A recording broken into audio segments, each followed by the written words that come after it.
What I'm going to go through today is a bit of plot sheet, the new plotting, as Lee sort of said. Hey Lee, thank you very much for putting me on at the end of the day. You know, it's new territory for me. Used to sort of 8 o'clock in the morning with a hangover, but we'll try something different. I'm going to go through some of the some old commands that have been inside 12D forever. You know, like 16 years ago, Han did some bits and pieces. I'm going to show some of those. Some of those are still being used by surveyors and people in New Zealand. Some of the new CAD commands, some of the dimension overrides, and then probably getting into the bit of the plotting in that. So we'll see how we go. I'm actually starting inside Synergy, 12D Synergy. As you know, you heard all about these things called attributes, and I'll be mentioning a little bit about those as well as we go. So we've got these attributes here that we'll be using inside 12D model. I'll just open up my 12D model project from Synergy. One thing I'd like to comment on was Eve's presentation yesterday from Barwon Water about surveying and attributes. I reckon that's really, really cool. You know, like more people are actually starting to use those attributes in surveying. And with what I'm doing here, you'll actually see some of these attributes, you know, you can use those in the field, and it just makes your drafting or any CAD work you do a lot quicker. So no, it does make quite a bit of difference there. So like when I look inside 12D model, you know, like we always get this pesty details panel come up. You know, most people sort of close that down straight away, but we can use those attributes inside 12D for our plotting later on. So when we look at our utilities and our attributes, if it ever gets there, we have those details that we can use in our plotting later on. But also you'll notice that the synergy attributes have come through to the project as well. So they're all those attributes that have actually come through, just sort of highlighting them so you can sort of see where they are. And when we're doing our plotting for our title blocks, we can use those attributes directly from Synergy. So when we've got our title files plotting out and things like that, they're all capable of being used. You know, we've got other standard sort of plotting sort of attributes like $ scale and things like that. So I'm just going to go into this boundaries model here. Now, it'd be interesting, has anybody ever used these estate locked commands, you know? Some pretty old ones in here, like adjust area, say pivot point. I can actually grab this line down going in that direction down here, give it an area, 1,000 square meters, and process. You know, so that's now updated that lot to 1,000 square meters. So it's an old command, but it's still used quite a lot. Just looking at some of the other CAD commands that we've got in here. You know, so like we've got this mirror.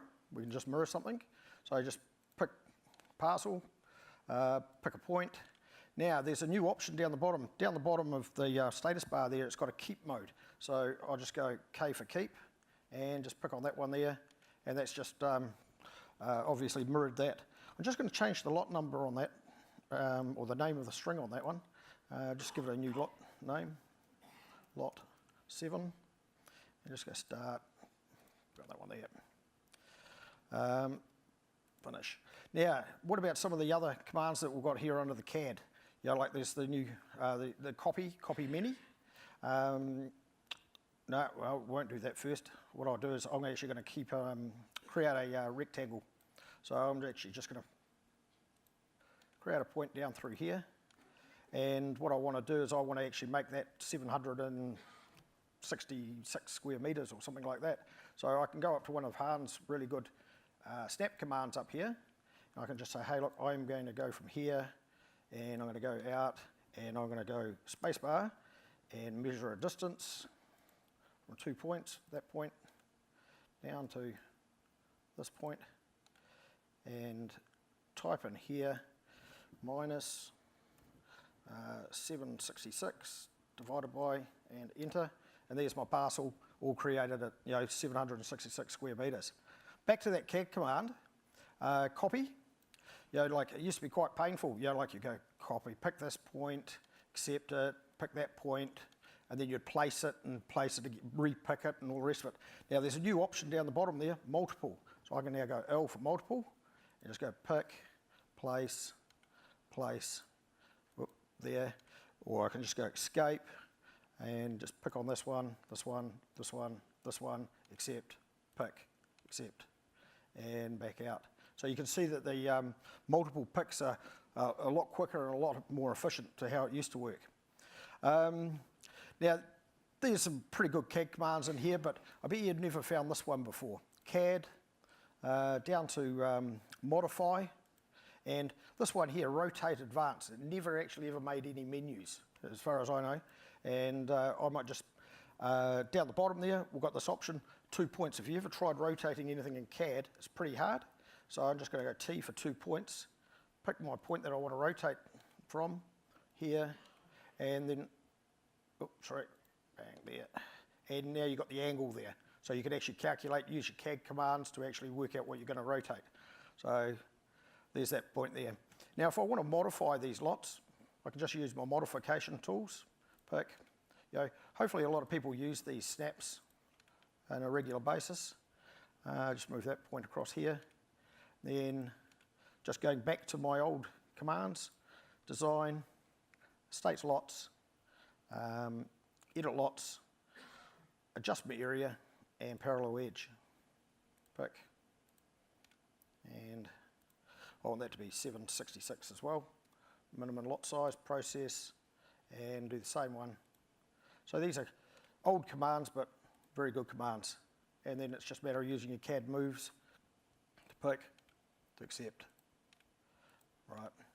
And that's how you can work with some of those new CAD commands.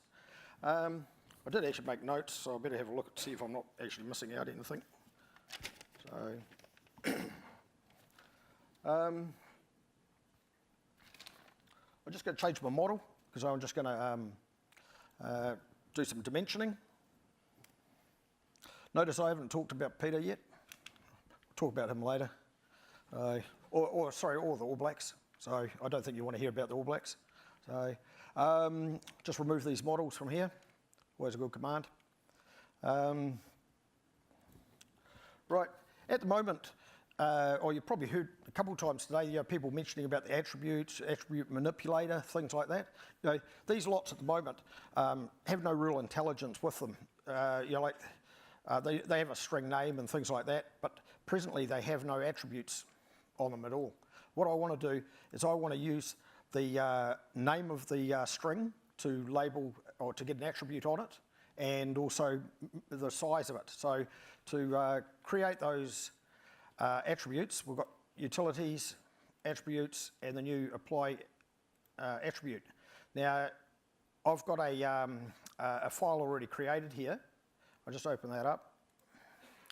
And I'm just using this quite simply to actually take the string properties, in this case the 2D area, and I'm going to give it an attribute name, and it's going to be lot area.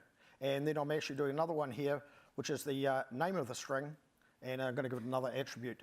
So I just apply that and finish that. And now if I have a look on here, we actually now have those attributes on those lots. So it's pretty easy to do that. You probably put that in a chain to rerun it if you need to.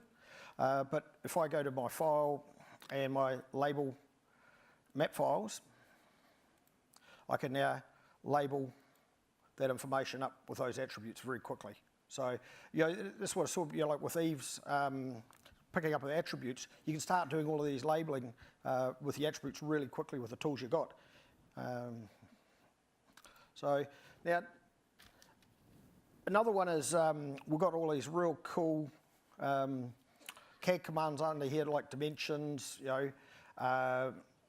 linear. But what you've got to do is, you've got to set up, you have to go L for aligned, S for your style, pick your style, and then your format, T for format. Hey, I want this to be in millimeters or something like that. So you've got to go pick all those options, and then you go and finally put your dimension in. But you want to set it out to be meters or something like that. It's pretty painful going through all of these. But what I've got on my toolbar here is that I just want to place this one at meters, just pick this.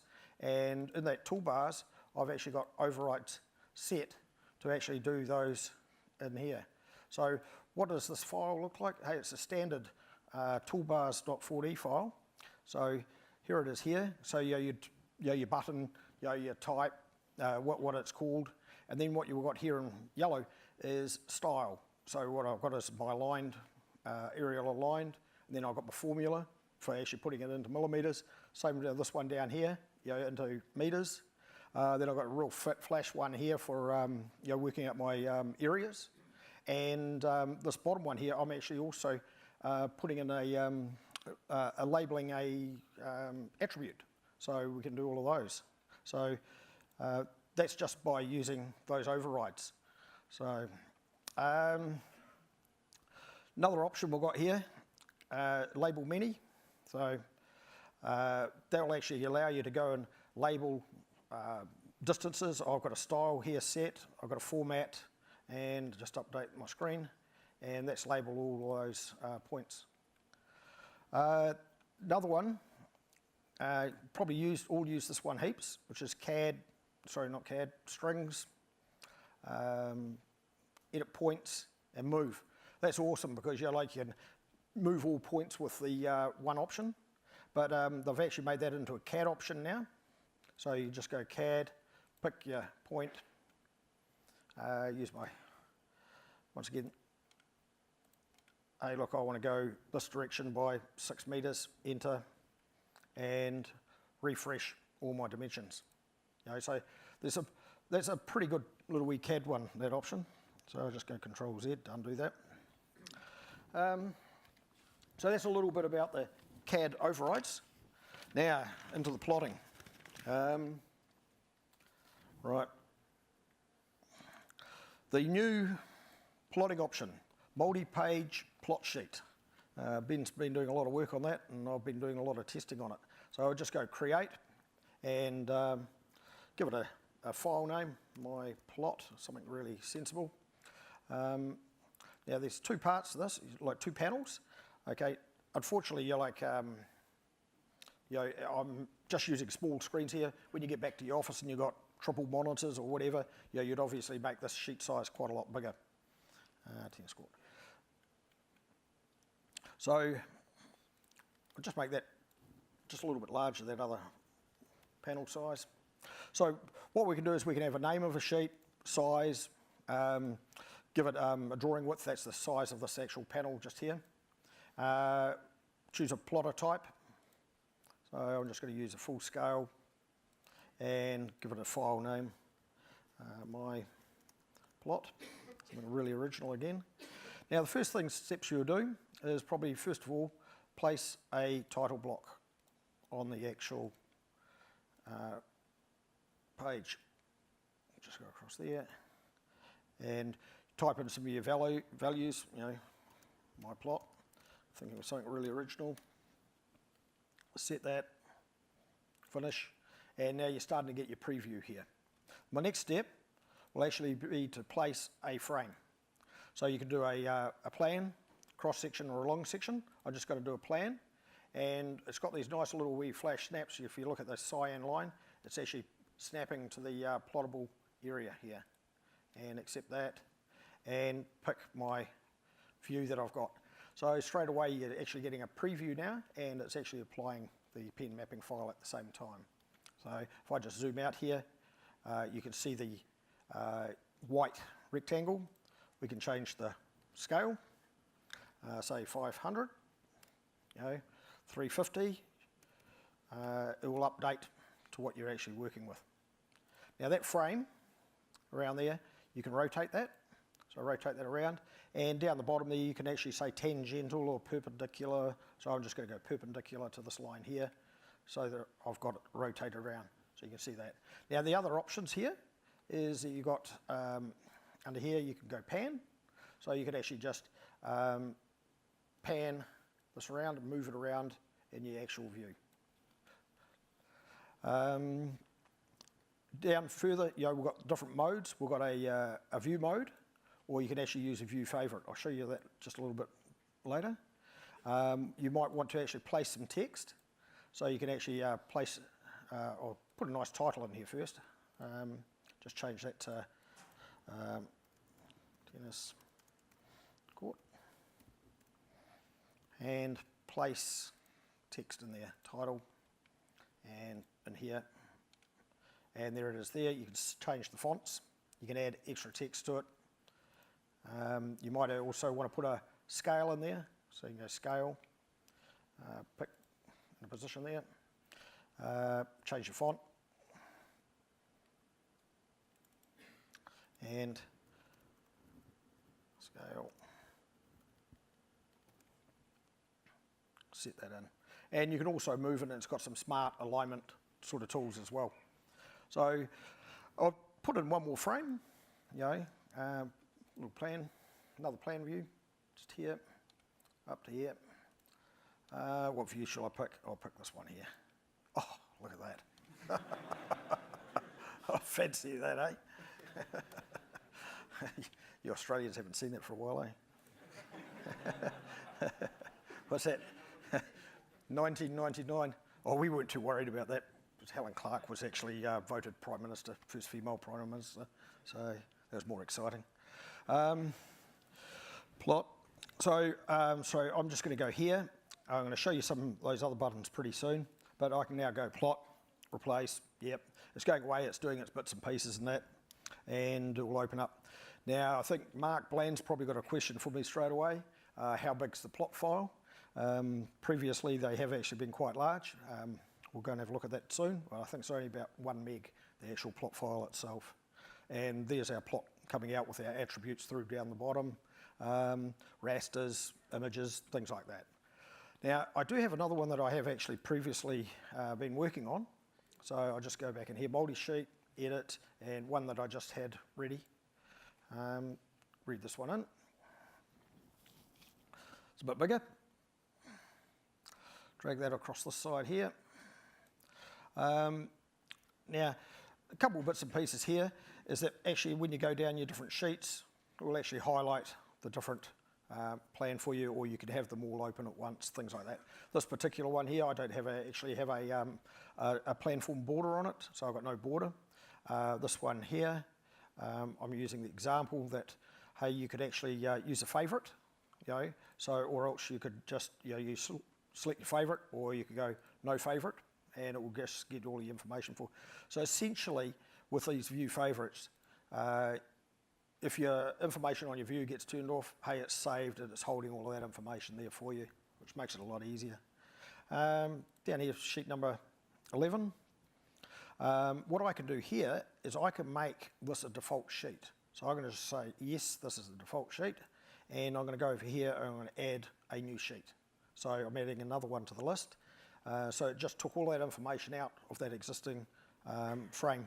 Open that up, and my section, I'm just going to go and pick a view, my alignments view, and I'm just going to pick a position just here.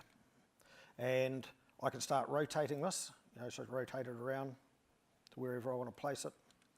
I can translate it, take it in over here. That text is probably not in the right place, so I can just go and edit that text and just move it in, and it's got, it will align, do other things. So you just, I'll go and change the name of that, section 2, enter, that updates. My second one, frame, is actually a long section. So I can actually select a PPF that I've got here. I can type in my changes, 170 to 330, enter, and that will load up our long section.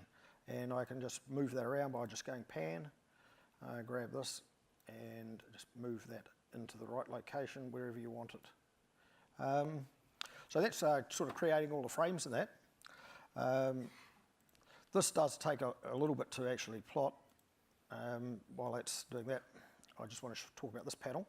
But back up here, I can actually select a single file or multiple sheets, or create multiple PDF files. So if you're doing single sheets, you can actually use attributes as well. So I'm just going to go plot, and that will fire away. Now, you can actually add more frames, you can delete them, or sheets, sorry. You can move them up and down in order, because typically you probably get them all out of kilter. You can make them active or inactive with all the different sheets. There's a lot of other settings and things in there as well. But Lee showed this panel, well actually just before I do that, instead of just plotting it out to ordinary 12D, I'm actually going to go and browse, and I'm going to browse into Synergy, and I'm going to type in a name here, so I'll replot this one, plot 6, nice lucky name, oop, go away, and just go select. So instead of actually just plotting it to your normal working directory, in this case I'm actually plotting it to Synergy, or getting it ready to go to Synergy. But while it's doing that, this combined PDF files, you can actually put in some parameters in that, and it will find all the different PDF files, and you can combine them into one file as well. So that's a pretty cool new option. While it's doing that, I was really keen to actually get a scanned image of the World Cup, so you Australians that can see it. So I went into the Wellington Rugby Union and just says, well, hey, could I actually get a scanned image? You know, I'll get a scanner and bits and pieces like that. But unfortunately, through legal things and copyrights, I was unable to get that. But I was actually able to get a photo. So in here, I got a picture of me with the World Cup. You know, it's very impressive. You know, this World Cup. Oh, your Bledisloe Cup. You don't have that one either, do you, Aussies? You know, so yeah. So Peter. Yeah, what? What's that? But Peter was, I told Peter about this, you know, just Peter, mate, you know, hey, I've got a, World Cup, you know, and all the rest of it, you know, photo from the Wellington Rugby, from the New Zealand Rugby Union and that. He says, Lane, what I'll do is I'll go to the Australian, Rugby Union and that, I'll get a photo. So he sent me this through, actually. Bloody good. So there's Peter with all the Australian trophies. I think they're actually paper cups by the look of it, Peter. You know, so not doing too well there. But back into 12D, you know, like it takes about 30 seconds to actually do that plot. So that isn't actually in Synergy at the moment. But what I do have is under Synergy here, under the main menu here, I've got pending files, and one of those files that's been pending is this one here. And I'm going to actually just tick on that, and I'm going to check that in to Synergy, add plot, and submit. Now that's copied through, and mark, there you go, that was, just go back in here, that's 4.8 megs for 10 pages. So the size of it is actually quite small, quite significantly smaller than it used to be. There's that World Cup showing up again.